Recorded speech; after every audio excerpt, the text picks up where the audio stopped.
Assalamualaikum warahmatullahi wabarakatuh. Jadi di sini saya akan mengulas kembali di mata kuliah praktikum besaran elektrik dengan judul pengukuran kualitas daya dan pengukuran pantanahan yaitu grounding. Nah, ini saya akan mengulas terlebih dahulu pengukuran kualitas daya. Di sini saya perwakilan dari kelompok 8 sisi 3 dengan saya pribadi Bras Afrizali Pratama. Rekan saya ada Bian Akbar. Rekan saya ada Dimas Fitriansyah. Nah, langsung saja pada tujuan praktikum pengukuran kualitas daya itu, tujuan mengetahui cara pengukuran serta pengukuran pada alat ukur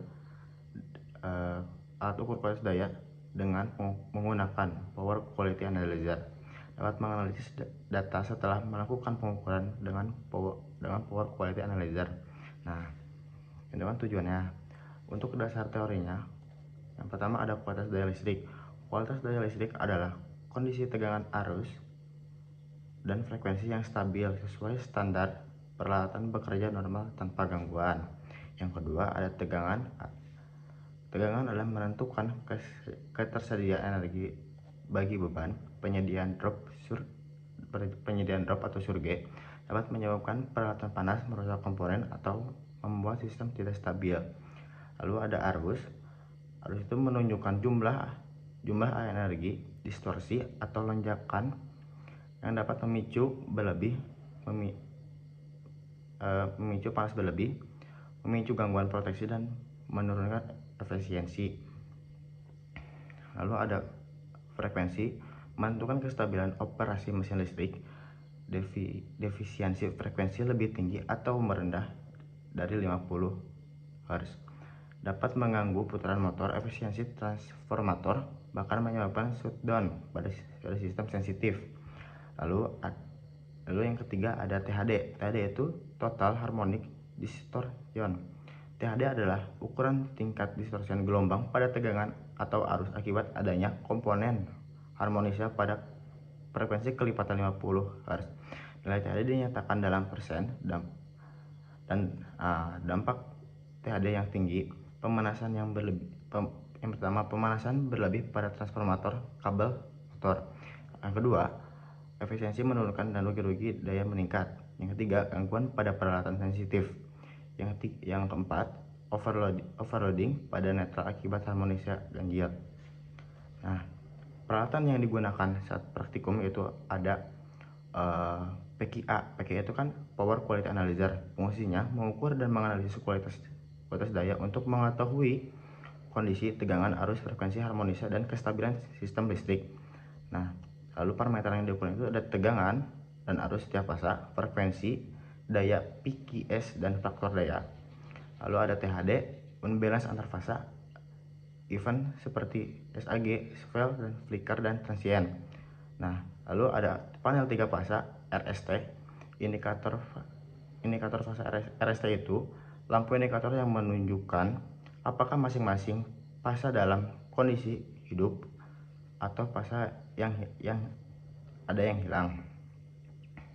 Lalu ampermeter menampilkan besar arus yang mengalir pada setiap fase, berguna memantau beban mencegah overload.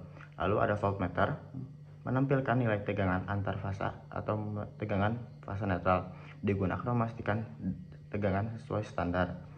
Lalu ada MCCB atau Molded Case Circuit Breaker, memutus sirkuit utama panel yang melindungi dari arus lebih dan hubungan singkat. MCCB mampu menangani arus tinggi.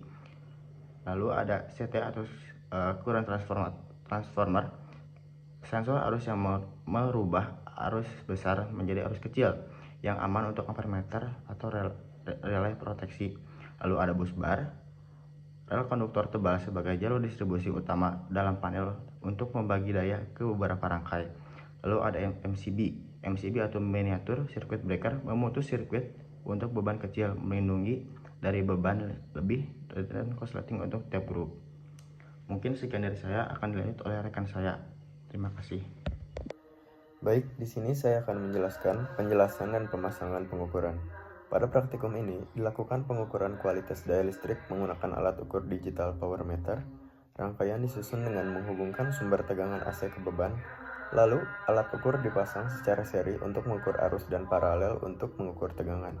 Setelah pemasangan selesai, alat diaktifkan untuk menampilkan parameter daya seperti tegangan, arus, daya aktif, daya reaktif, daya semu, dan faktor daya. Lalu, hal-hal apa aja sih yang harus diperhatikan saat pemasangan dan pengukuran? Selama pemasangan, kami memastikan semua koneksi kabel terpasang kuat dan tidak longgar. Polaritas sambungan sudah benar, serta tidak ada kabel terbuka untuk menghindari konsleting. Saat melakukan pengukuran, kami memastikan beban bekerja stabil, alat ukur sudah zeroing atau di-reset, dan pembacaan data dilakukan setelah nilai daya benar-benar konstan. Untuk hasil pengukuran, kita bisa melihat secara langsung pada layar yang ada di alat. Nilai yang terbaca menunjukkan tegangan, arus, daya aktif, daya reaktif, daya semu, dan faktor daya. Semua nilai kemudian dicatat ke tabel hasil pengukuran untuk dianalisis. Nah, setelah data terkumpul, kami sajikan dalam bentuk tabel untuk memudahkan perbandingan tiap parameter daya. Dari hasil analisis, terlihat hubungan bahwa semakin besar beban, maka arus meningkat dan daya aktif ikut bertambah. Selain itu, nilai faktor daya menunjukkan kualitas penggunaan energi, di mana semakin mendekati 1 berarti penggunaan daya semakin efisien. Baik, izin masuk. Perkenalkan, nama saya Muhammad Dimas Firdiansyah dari kelompok 8 sesi Z. Di sini saya akan menjawab pertanyaan yang ada di modo, di mana pertanyaan yang pertama itu adalah mengapa tegangan, arus, dan frekuensi dikatakan sebagai parameter utama dalam menentukan kualitas daya listrik, dan apa dampaknya jika terjadinya penyimpangan nilai dari ketiga parameter tersebut. Mungkin langsung saja kita jawab ya. Yang pertama itu karena mempresentasikan kualitas daya tegangan berkaitan dengan penyimpangan tegangan.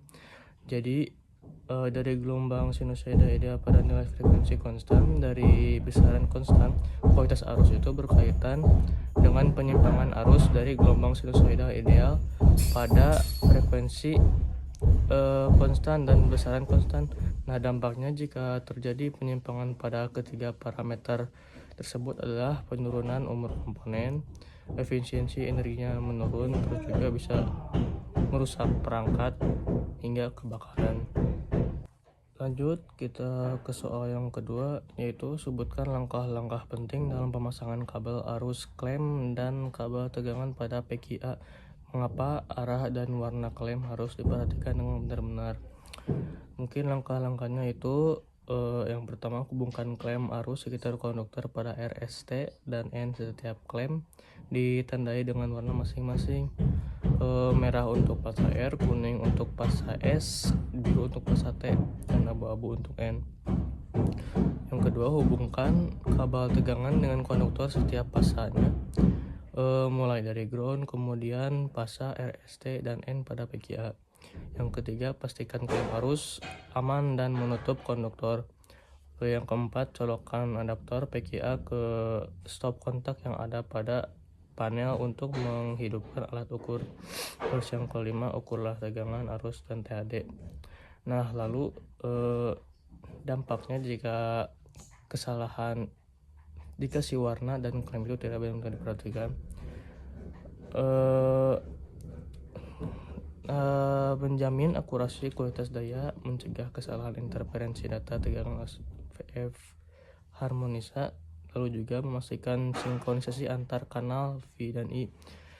Dan terakhir, yang pastinya juga menjaga keselamatan teknisi dan kerusakan alat ukur. Lalu kita lanjut ke pertanyaan ketiga. Setelah data tegangan, arus, dan tabel harmonik distorsion diperoleh setiap 3 menit, apa yang dapat disimpulkan dari perubahan nilai THD terhadap waktu? Bagaimana pengaruh hasil tersebut terhadap kualitas daya pada sistem? Nah, jadi yang dapat kami simpulkan dari percobaan nilai THD terhadap waktu itu, nilai THD terhadap waktu itu cenderung menurun setelah kita coba dengan rentang waktu 3 menit dengan 5 kali percobaan. Nah, jadi buat kesimpulannya, pada praktikum ini itu dilakukan pengukuran kualitas daya menggunakan PQA. Dan parameter yang digunakan itu ketegangan, arus, dan frekuensi. Pengukuran itu dilakukan dengan interval 3 menit. Dari hasil pengukuran dapat didapat hasil pengukuran tidak stabil.